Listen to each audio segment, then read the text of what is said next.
Budget సంబంధించినటువంటిది మీరంతా కూడా కవర్ చేస్తున్నారు. ఇప్పుడు మా పార్టీ సభ్యులైనటువంటి అందరూ కూడా ఈ సంక్షేమ పథకాల్లో ఏ విధంగా ప్రజలు మోసగించబడ్డారన్నది స్పష్టంగా కూడా తెలియజేయడం జరిగింది. కొన్ని పథకాలు అయితే ప్రధానంగా ఆడబిడ్డ నిధి సంవత్సరానికి 18,000 రూపాయలు ఇస్తారన్న దాని గురించి కనీసం అసలు మెన్షన్ కూడా చేయలేదు. అసలు ఈ సంవత్సరం కాకుండా నెక్స్ట్ ఇయర్ నుంచి అయినా ఇస్తామని కానీ దాని గురించి ఎక్కడ కూడా ప్రస్తావన చేయలేదు. అదే జగన్మోహన్ రెడ్డి గారు అయితే దానికి చాలా వాల్యూ ఇచ్చినారు. అంటే ఇంచుమించుగా 18,500 రూపాయలు సంవత్సరానికి ఇవ్వడం కానీ, వారికి ఉన్నటువంటి డ్వాక్రా లోన్స్ని క్యాన్సిల్ చేయడం కానీ, వీటన్నింటినీ కూడా అనేక పథకాలు మహిళల కోసం చేపడితే ఈరోజు కనీసం దాని గురించి ఊసి కూడా లేదు. సో ఇలా మిగిలినటువంటి పథకాలలో కూడా చాలా విపరీతమైనటువంటి కోతలు కూడా విధించినారు. సరే, నేను దాని గురించి ప్రస్తావనకు పోవట్లా. నేను ప్రధానంగా ఏం చెప్తానంటే, మొన్నటి ఎలక్షన్స్లో అంటే వీరు 1 సంవత్సరం క్రితం ఎలక్షన్స్కి వెళ్ళినప్పుడు ప్రధానంగా ఎంప్లాయీస్ని అన్ఎంప్లాయీస్ని బాగా క్యాష్ చేసుకున్నారు. వారికి చెప్పినటువంటి అబద్ధాలు మోసాలు ఈరోజు అన్నీ కూడా ఎక్కడ కూడా ఒక్కటి కూడా అమలు పరిచే విధంగా వీళ్ళు ఎక్కడ కూడా కనిపించట్లా. జగన్మోహన్ రెడ్డి గారు ఆ రోజు 2019లో ఫస్ట్ సంతకంగానే అంటే మొట్టమొదటి క్యాబినెట్లోనే ఐఆర్ ప్రకటించినారు. 27% ఐఆర్ ప్రకటించినారు. సో ఆ విధంగా తర్వాత పీఆర్సీలో కొంత కోవిడ్ వల్ల 23% పీఆర్సీ పెట్టినప్పటికీ కూడా ఎక్కడ కూడా ఎంప్లాయీస్ అందరికీ కూడా ఒక హ్యాపీగా ఉండేటట్టుగా మొదట్లోనే ఐఆర్ ప్రకటించడం కానీ వారికి శాలరీస్ అన్నీ కూడా అలా ఇవ్వడం కూడా జరిగింది. అయితే ఈ ప్రభుత్వం మొట్టమొదటిగా ఏం చెప్పారు, మొట్టమొదటిగా రాగానే ఇంకా బెటర్ ఐఆర్ ఇస్తామని చెప్పినారు, లేదా పీఆర్సీ ప్రకటిస్తామని చెప్పినారు. కానీ అంటే అందరూ కూడా ఎంప్లాయీస్ ఎక్స్పెక్ట్ చేస్తున్నారు కనీసం 30% అయినా ఐఆర్ ప్రకటిస్తారు అని. ఇప్పుడు సంవత్సరం రోజులైంది, ఎక్కడ కూడా గత సంవత్సరంలో ఈ ఐఆర్ గురించి కానీ పీఆర్సీ గురించి కానీ ఎక్కడ కూడా మెన్షన్ చేయాలి.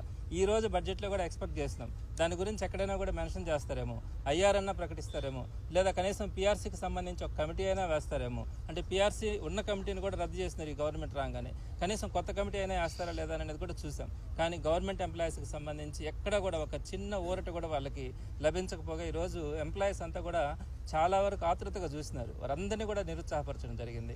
అలానే ఎంప్లాయీస్ గురించి అయితే చెప్పనక్కర్లా. కొత్త ఎంప్లాయ్మెంట్ అంటే మెగా డిఎస్సీ అని చెప్పినారు. సుమారుగా 5 లక్షల మంది ఈరోజు రోడ్డు మీద ఉన్నారు. అంటే వాళ్ళు ఏదో ప్రైవేట్ ఎంప్లాయీస్గా ఎక్కడో దగ్గర పని చేసుకుంటా ఉంటే వాటన్నింటినీ కూడా డ్రాప్ చేసుకొని ఈ కోచింగ్స్ పేరిట ఈరోజు సంవత్సరం నుంచి వాళ్ళు ప్రిపేర్ అవుతా వాళ్ళ కుటుంబాలన్నీ కూడా ఇబ్బంది పడే పరిస్థితి ఉంది. మరి అది కానీ ఇంకా మిగతా ఎంప్లాయ్మెంట్ ఎక్కడైనా కూడా జనరేట్ చేస్తామని కానీ ఎక్కడ కూడా దాని గురించి మెన్షన్ కూడా చేయని పరిస్థితి ఉంది. ఈ విధంగా ఎంప్లాయీస్ విషయంలో కానీ అన్ఎంప్లాయీస్ విషయంలో కానీ ఇప్పుడు అన్ఎంప్లాయీస్కి సంబంధించినటువంటి 3,000 రూపాయల వాళ్ళకి నిరుద్యోగ భృతి ఇస్తామని చెప్పినారు. కనీసం అదైనా ఎక్కడ మెన్షన్ చేస్తారంటే అది కూడా చెప్పలేదు. కాబట్టి ఎంప్లాయీస్ అన్ఎంప్లాయీస్ విషయంలో తీవ్రంగా నిరాశపరిచింది ఈ బడ్జెట్. మరి అదేవిధంగా ఎడ్యుకేషన్ డిపార్ట్మెంట్కి సంబంధించి కూడా ఈ ఫీజు రియంబర్స్మెంట్స్ కూడా ఆల్మోస్ట్ అన్ని పెండింగ్స్ ఉన్నాయి. అంటే ఈ గవర్నమెంట్కి రాకముందు 1 సంవత్సరం అంటే ఎప్పుడు కూడా 3 క్వార్టర్లు పెండింగ్ ఉంటాయి. సో వీళ్ళు రాకముందు ఒక 3 క్వార్టర్స్ పెండింగ్ ఉన్నాయి. దాన్ని చూస్తే ₹1 పే చేయాల. మళ్ళీ వీళ్ళు వచ్చిన తర్వాత ఈ 1 సంవత్సరంలో 1 క్వార్టర్ పే చేసినారు. అంటే ఇక్కడ ఒక 3 క్వార్టర్స్ పెండింగ్ ఉన్నాయి. అంటే ఎప్పుడు కూడా ఫీజు రియంబర్స్మెంట్ అన్నది 2 లేదా 3 క్వార్టర్స్ మ్యాక్సిమం పెండింగ్స్ ఉంటాయి. కానీ ఈరోజు వీళ్ళు వచ్చేటప్పటికి 1 సంవత్సరం గడిచిపోయింది, 6 క్వార్టర్స్ పెండింగ్ ఉన్నాయి. పిల్లలంతా కూడా సర్టిఫికేట్స్ తీసుకోలేక అంటే అకాడమిక్ ఇయర్ అయిపోయింది, లాస్ట్ అకాడమిక్ ఇయర్లో కూడా 3 క్వార్టర్స్ పెండింగ్ ఉన్నాయి. ఈ అకాడమిక్ ఇయర్లో కొత్తగా ఒక 3 క్వార్టర్స్ పెండింగ్ ఉన్నాయి. 6 క్వార్టర్స్ పెండింగ్స్తో 2 సంవత్సరాల ఫీజులు కట్టుకోలేక పిల్లలంతా కూడా అల్లాడుతూ ఉన్నారు. తల్లిదండ్రులంతా కూడా ఈ ఫీజెస్ని కట్టి వాళ్ళ సర్టిఫికేట్స్ తీసుకెళ్లి ఉన్నత చదివించుకోవాలంటే చాలా ఇబ్బంది కనపడతా ఉన్నారు. అదేవిధంగా ఇంకా ప్రధానమైనటువంటి ఇష్యూ ఏంటంటే ఇన్ని పథకాలు అమలు చేస్తూ ఉన్నారు జగన్మోహన్ రెడ్డి గారు. రాష్ట్రం అప్పుల పాలైందని చెప్పి పదే చంద్రబాబు నాయుడు గారు మన జగన్మోహన్ రెడ్డి గారిని కానీ వైఎస్ఆర్సీపీని కానీ ఆ రోజు విపరీతమైన నిందలు కూడా వేయడం జరిగింది. సుమారుగా 13 లక్షల కోట్ల రూపాయలు అప్పులు చేసినాడని, పథకాలు విపరీతంగా ఇచ్చినారని, పేదలకు దోచిపెట్టినారని చెప్పడం జరిగింది. ఈరోజు ఈ బడ్జెట్ ఇచ్చినటువంటి దీంట్లో వాళ్ళు మెన్షన్ చేసింది జగన్మోహన్ రెడ్డి గారు 2023-24కు సంబంధించి అన్ని పథకాలు అమలు చేసినా కూడా కేవలం 79,000 కోట్లు మాత్రమే అప్పులు చేసినట్టుగా ఈ దీంట్లో మెన్షన్ చేశారు. అంటే దీంట్లో ఒక వాస్తవాలు ఉంటాయి ఈ బుక్లో.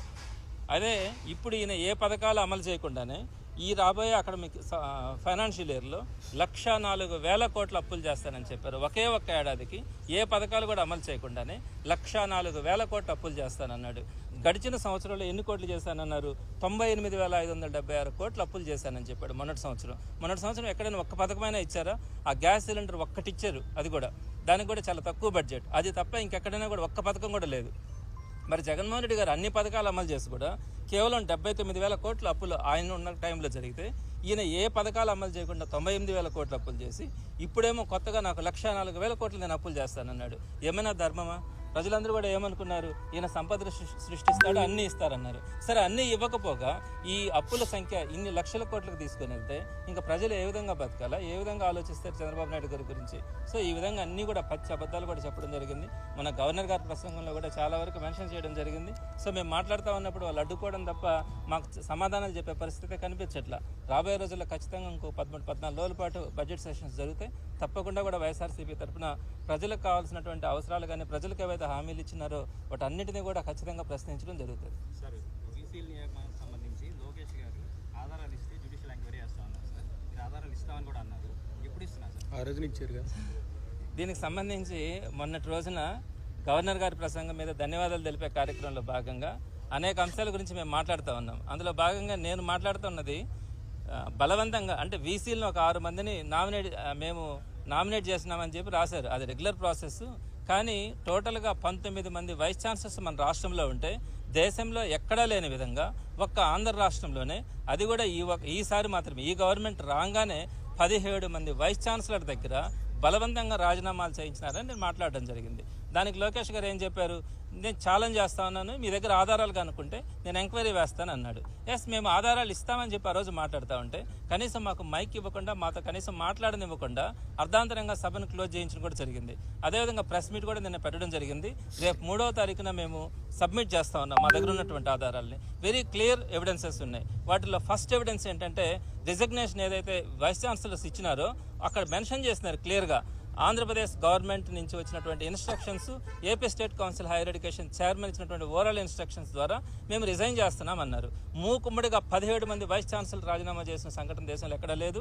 ఆ 17 మంది రాజీనామాల పత్రాల్లో కూడా మెజార్టీ అందరూ కూడా ఈ పదాన్ని మెన్షన్ చేయడం జరిగింది. అక్కడ మీకు అర్థం కాలేదా బలవంతంగా వాళ్ళ దగ్గర చేయిస్తా ఉన్నామని? అదేవిధంగా రెండోది కూడా, ఈ వైస్ ఛాన్సలర్ దగ్గరికి వెళ్ళి నేను ఈరోజు ఇక్కడ మాట్లాడడానికి కొంచెం సిగ్గుపడతా ఉన్నాను. వాళ్ళతో మాట్లాడినటువంటి పదాలు చాలా అభ్యంతరకరంగా, కొట్టన వెళ్ళి 100 మంది ఆ వైస్ ఛాన్సలర్స్ మీద దాడులు చేసి మీరు రాజీనామా చేస్తారా లేదని చెప్పి రాజీనామాలు చేయించిన వీడియోస్ మా దగ్గర ఉన్నాయి. ఆ వీడియోస్ని కూడా సబ్మిట్ చేయడం జరుగుతుంది.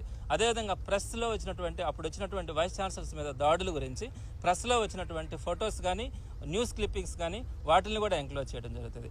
అదేవిధంగా ఆ రోజు ఉన్నటువంటి హైయర్ ఎడ్యుకేషన్ ప్రిన్సిపల్ సెక్రటరీ అందరూ వైస్ ఛాన్సలర్స్కి ఫోన్ చేసి 2 days లోపల మీరు రిజైన్ చేయాలని చెప్పి మాట్లాడడం కూడా జరిగింది. సో ఈ ఎవిడెన్స్ అన్నింటినీ కూడా రేపు 3వ తారీఖున ఎడ్యుకేషన్ మినిస్టర్ లోకేష్ గారికి ఇవ్వడం జరుగుతుంది. తప్పకుండా మేము డిమాండ్ చేయడం కూడా జరుగుతుంది. జ్యుడిషియల్ ఎంక్వైరీ వేయాలా, ఇక్కడ ఈ విధంగా తప్పు జరగకుండా ఇంకొకసారి ఎక్కడా కూడా, అంటే హైయర్ ఎడ్యుకేషన్ ఎక్కడైతే బాగుంటుందో ఆ సొసైటీకి కానీ, ఆ రాష్ట్రం, ఆ దేశానికి కూడా ప్రపంచంలో మంచి గుర్తింపు వచ్చే అవకాశం ఉంటుంది. అటువంటి సిస్టమ్నే పాడు చేసే పరిస్థితి ఉండకూడదు. మరి మేము ఖచ్చితంగా డిమాండ్ చేస్తాం, హైయర్ ఎడ్యుకేషన్ సిస్టంలో వేలు పెట్టడం కానీ, హైయర్ ఎడ్యుకేషన్ సిస్టమ్ని స్పాయిల్ చేయడానికి ప్రయత్నించినటువంటి విధానాన్ని జ్యుడిషియల్ ఎంక్వైరీ వేసి అక్కడ వచ్చేటువంటి రిజల్ట్ ద్వారా తప్పు చేసినటువంటి వారందరినీ, ఎవరైతే వైస్ ఛాన్సలర్స్ మీద గొడవలకు వెళ్ళినారో వాళ్ళందరికీ కూడా ఈ ప్రభుత్వం వచ్చిన తర్వాత కొన్ని నామినేటెడ్ పోస్టులు ఇచ్చింది. వాటిని కూడా మేము ప్రూవ్ చేయడానికి సిద్ధంగా ఉన్నాం. సో వీటన్నింటి మీద ఎంక్వైరీ వేయించి తప్పు చేసిన వారందరికీ కూడా శిక్ష పడేలాగా, భవిష్యత్తులో ఎడ్యుకేషన్ సిస్టంలో ఇంకొకరు వేలు పెట్టకుండా ఉండేలాగా మేము విచారణ కూడా కోరడం జరుగుతుంది.